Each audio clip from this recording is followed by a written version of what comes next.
Inti video ini tentang dua hal. Hal pertama, analisa fundamentalnya saham IPPE. Fundamentalnya dilihat dari apa? Dilihat dari laporan keuangan 4 tahun terakhir. Hal kedua, tentang kisaran harga wajar saham IPPE. Dihitungnya dari apa? Dihitungnya dari proyeksi dividen di tahun 2023 ini. Sebelum masuk ke penjelasan, saya punya hadiah buat Anda. Hadiahnya adalah 3 daftar saham yang menurut analisa saya masih murah harganya, prospeknya cerah, dan layak dikoleksi. Kalau Anda mau ngambil hadiahnya, klik link yang ada di deskripsi. Oke, kita masuk ke penjelasan tentang saham IPPE. Video ini direkam 25 Januari, closing di 69 ya. Terus ini keadaannya lagi di suspend ya. Tuh ya, lagi di suspend gitu ya.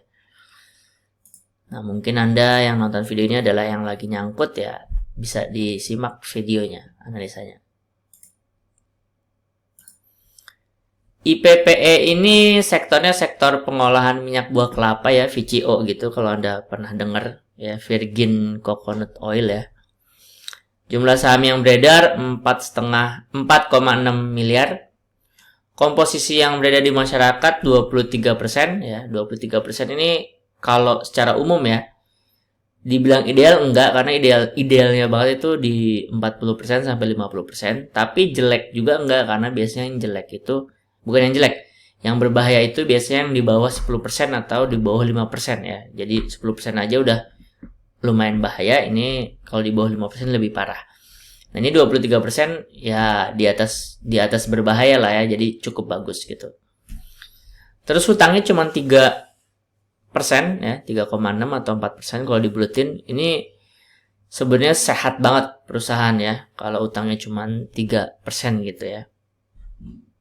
Oke, kita masuk ke topik pertama. Topik pertama tuh tentang ekuitas ya. Ekuitas kalau dikemanusiain ya, kalau diibaratin manusia, ekuitas itu jumlah uang orang tersebut ya yang ada di rekening banknya gitu ya, di luar hutang ya.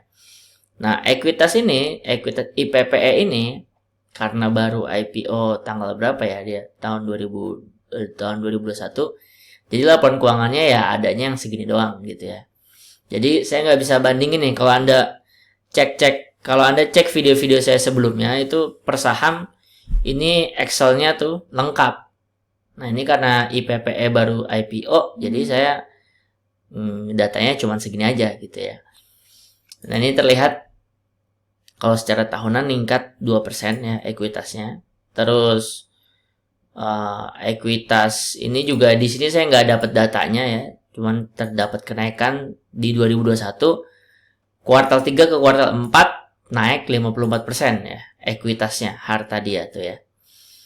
Nah, sekarang di sini tugasnya adalah memprediksi berapa nih kuartal 3 ke kuartal 4 di 2022 ini gitu ekuitasnya IPPE. Di sini karena kita nggak banyak data, jadi kita pakai anggap aja sama gitu ya. Anggap aja performanya sama kayak tahun lalu. Di sini saya tulis 54%. Oke. Dah. Topik ekuitas gitu aja. Sebenarnya ekuitas bisa panjang ya penjelasannya, tapi ya memang karena datanya saham baru IPO ya kayak gini gitu. Nggak ada yang bisa digali lagi, ya udah gitu aja gitu ya. Terus topik laba kalau ibaratnya dikeorangin ya, dikemanusiain itu adalah gaji. Ya, jadi ekuitas rekening, laba itu gaji. Ya. Yang normalnya manusia gajinya nambah tinggi, rekeningnya makin besar gitu ya, makin gendut gitu ya. Berarti kalau dikesahamin normalnya labanya meningkat, maka ekuitasnya juga membesar gitu ya. Nah, di sini untuk laba dapat nih yang 2021 Q3-nya, kuartal 3-nya. Itu 2021 ke 2022 ya, sama-sama Q3 itu naik 205%. Ini sih sebenarnya sadis ya, sebenarnya mantep ini. Ini mantep nih, naik 205% gitu ya. Terus lalu di sini juga ada data Q4 ya. Q4 ini di 2021 deng. Q3 ke Q4-nya naik 47%. Ya, naik 47%. Oke. Nah, sekarang kita harus menduga juga Q3 ke Q4 berapa. Dan ya karena memang tidak ada data, jadi saya samain aja ya. Jadi samain ini sebenarnya nggak tepat 100% ya, nggak mendekati tepat 100%, tapi apa boleh buat gitu, karena emang datanya cuma ada kayak gini.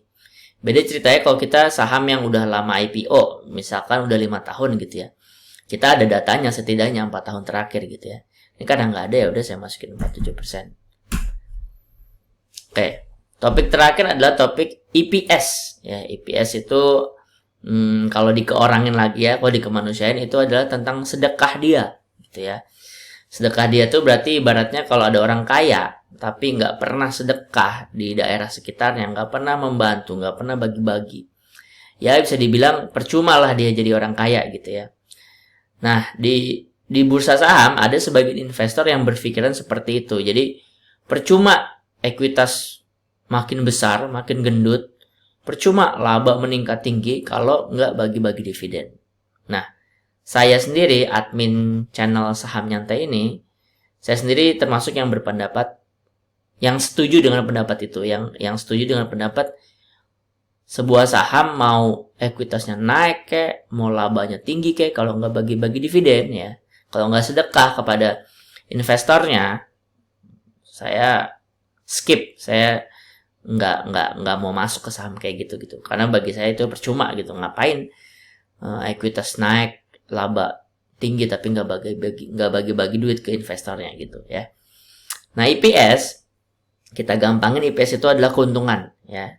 DPS itu adalah yang sampai akhirnya diterima sama investornya.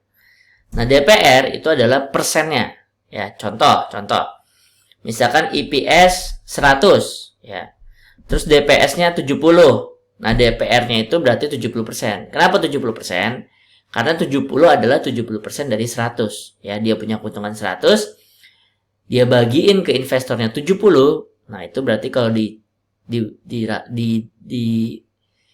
dikonversi dalam bentuk persen itu berarti 70% gitu ya. Nah, ini kita lihat dulu sejarahnya IPPE. Nah, IPPE ini secara sejarah belum pernah sekalipun bagi dividen ya. Belum pernah sekalipun bagi dividen, terus padahal sahamnya udah dari sahamnya dari 2021. Berarti setidaknya 2022 bagiin dong ya. 2022 bagiin gitu. 2022 berarti bagiin keuntungan di 2021 gitu ya. Nah, ini secara sejarah di 2022 dia nggak bagiin gitu ya. Jadi katakanlah di 2021 dia punya keuntungan gitu ya selama setahun. Ternyata di 2022 nggak bagiin sama sekali gitu ya. Nah, ini mungkin ya, ini kan 2021 punya keuntungan, terus ada orang yang masuk nih, ada investor yang masuk. Terus selama 2022 ditungguin sampai akhirnya ganti tahun 2023 ternyata dia nggak pernah bagi dividen. Udah, sahamnya nyungslep gitu ya. Nah, kalau tipikal investor yang kelas kakap ya, yang uangnya udah banyak, itu kalau misalkan dia masuk ke suatu saham terus sahamnya nggak bagi dividen nih, udah langsung cabut dia. Nah, kalau manusia kayak gitu jumlahnya banyak, cabut bareng-bareng, ya udah langsung sahamnya nyungsep gitu ya. Jadi dividen itu sebenarnya menarik ya, ibaratnya gula. Dividen tuh gula bagi investor kelas kakap gitu. Kelas kakap yang duitnya banyak gitu ya, itu tertarik masuk di saham yang bagi dividen. Jadi kalau ada saham yang nggak bagi dividen, ya itu setidaknya dia nggak terlalu menarik bagi kelas kakap ya. Kelas kakap yang duitnya udah ratusan juta, miliaran, belasan miliar, puluhan miliar, nggak mungkin lah mau beresiko ya, mau investasi yang beresiko. Dia mah pasti yang nyarinya yang aman-aman. Nah, salah satu yang aman-aman itu adalah kalau masuk ke saham yang bagi dividen. Nah, ini IPPE 2021 IPO ya kan, ditungguin 2022-nya siapa tahu dia bagi dividen ya kan. Taunya ditungguin sampai 2023.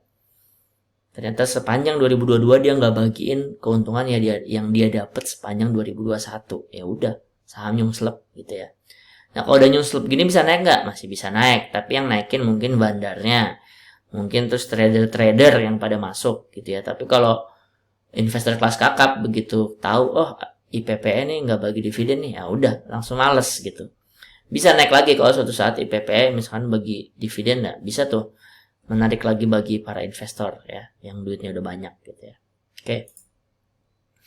Kita masuk. Dividen 2019 nggak ada, jadi nggak ada datanya. 2020 juga 0%, 2021 juga 0% gitu ya.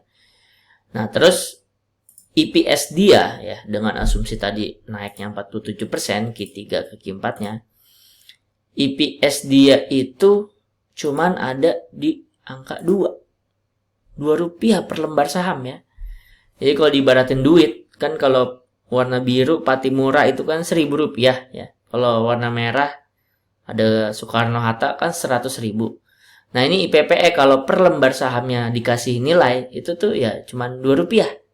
Keuntungan dia cuman 2 rupiah nih kira-kira sepanjang 2022 ini gitu. Jadi udahlah 2 rupiah terus nggak pernah punya sejarah dia bagi-bagi. Ya udah jadi ya DPR-nya berapa gitu ya. Oke, kalau DPR-nya nggak ada, sejujurnya saya nggak bisa menganalisa harganya berapa. Kenapa? Karena saya aliran orang yang menghitung valuasi suatu saham itu berdasarkan dividen. Ya tadi di awal video saya bilang video ini adalah tentang kisaran harga wajar saham IPPE gitu ya. Berdasarkan apa? Berdasarkan perhitungan dividen. Nah, perhitungan dividen ini salah satunya bisa ketahuan kalau DPR-nya ada. Nah ini DPR-nya 0 ya, 0%. Nggak pernah sejarah dia bagi dividen. Jadi saya pakai asumsi seandainya IPPE ini bagi dividen, seandainya loh ya. Oke. Seandainya IPPE bagi dividen. Yang normal ya, yang normal. Normal nih perusahaan nggak disebut baik banget, nggak disebut pelit banget ya, yang normal. Yang normal itu perusahaan bagiin sekitar 30% sampai 50%. DPR nih, DPR ya.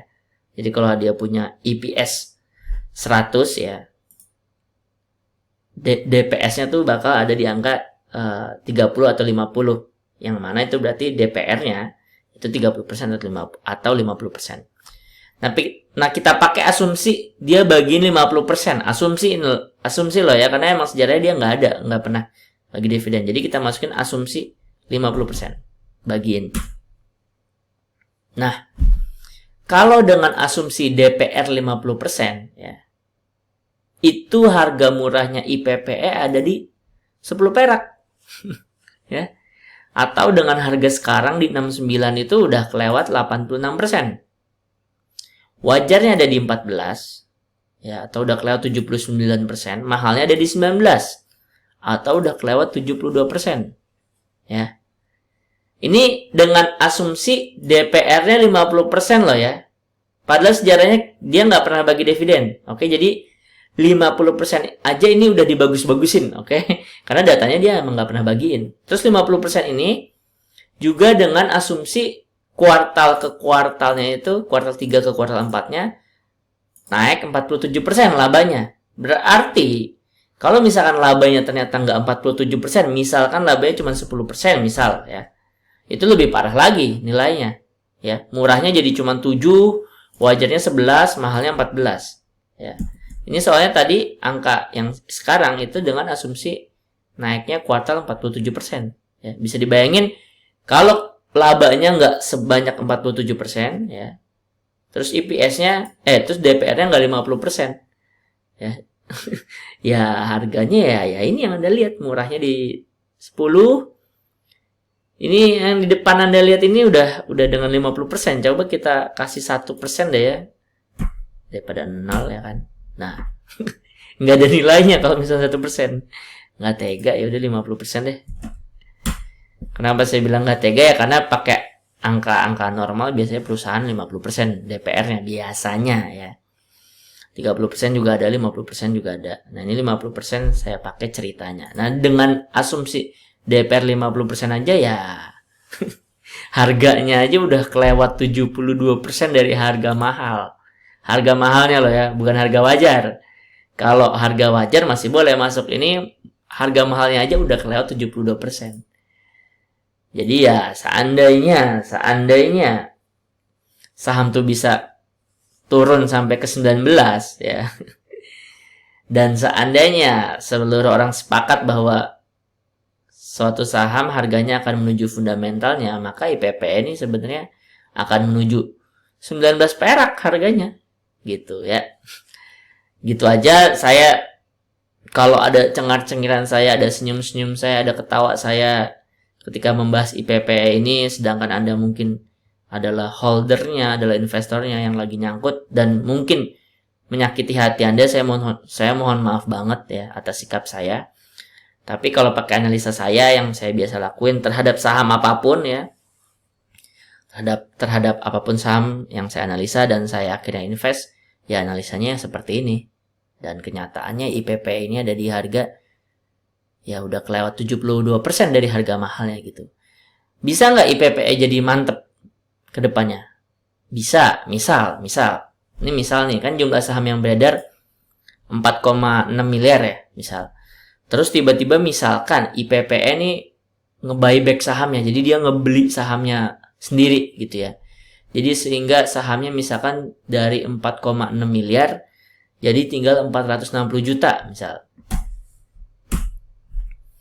Nah, kalau tiba-tiba sahamnya jadi 460 juta ya karena dia beli sahamnya sendiri, baru harganya IPPE murahnya ada di 97, wajarnya di 145, mahalnya di 193. Ini dengan asumsi berarti 3. 1. Tiba-tiba jumlah saham yang beredar jadi tinggal 460 juta. Kedua, kuartal 3 ke kuartal 4 terjadi kenaikan 47%. Lalu dia akhirnya bagiin DPR-nya 50%. Ya. Itu harus 3 syarat tuh. Untuk sampai akhirnya IPPE harga murahnya ada di 97, wajarnya ada di 145, mahalnya ada di 193. Itu 3 syarat harus terpenuhi. Kalau ininya tetap 4,6 miliar ya jumlah saham yang beredar.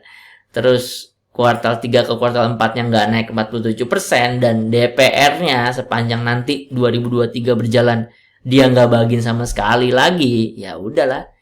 Wassalamualaikum warahmatullahi wabarakatuh. Udah saham kayak begini mah gitu ya. Jadi tadi saya bilang saya aliran investor yang penting banget melihat dividen ya, penting banget melihat DPR ya seperti ini. Katakanlah IPPE ekuitasnya naik, labanya naik ya 200% ya. Oke, mantep, keren. Terus apa kalau lu nggak bagi-bagiin ke kita sebagai investor lu, ya buat apa gitu. Bisa jadi kan laporan keuangan lu dibagus-bagusin, bisa jadi ya, saya bukan bilang IPPE ini ngebagus-bagusin, bukan. Tapi bisa jadi nilainya ya kenaikan 200% gitu bisa jadi dibagus-bagusin karena ya untuk membuktikannya gimana kalau dia aja nggak bagiin dividen. Kalau bagiin dividen kan setidaknya kita bisa bilang, oh oke, laporan keuangannya beneran bagus nih, duitnya ada, dibagiin juga ke kita saksi nyatanya gitu ya. Tapi kalau dia nggak bagi-bagi dividen, seberapa yakin kita bisa percaya sama data keuangan yang dia laporin, yang dia lampirkan, yang dia buat? Nggak ada keyakinan sama sekali gitu ya. Jadi gitu aja, kurang lebihnya mohon maaf. Sebagai penutup, kalau Anda suka analisa seperti ini, bisa subscribe ke channel Saham Nyantai ini ya. Channel yang membahas bagus dan buruknya suatu saham dari laporan keuangan dan dari perhitungan dividen dengan tanpa ditutup-tutupin, yang bagus disampaikan, yang jelek disampaikan gitu ya.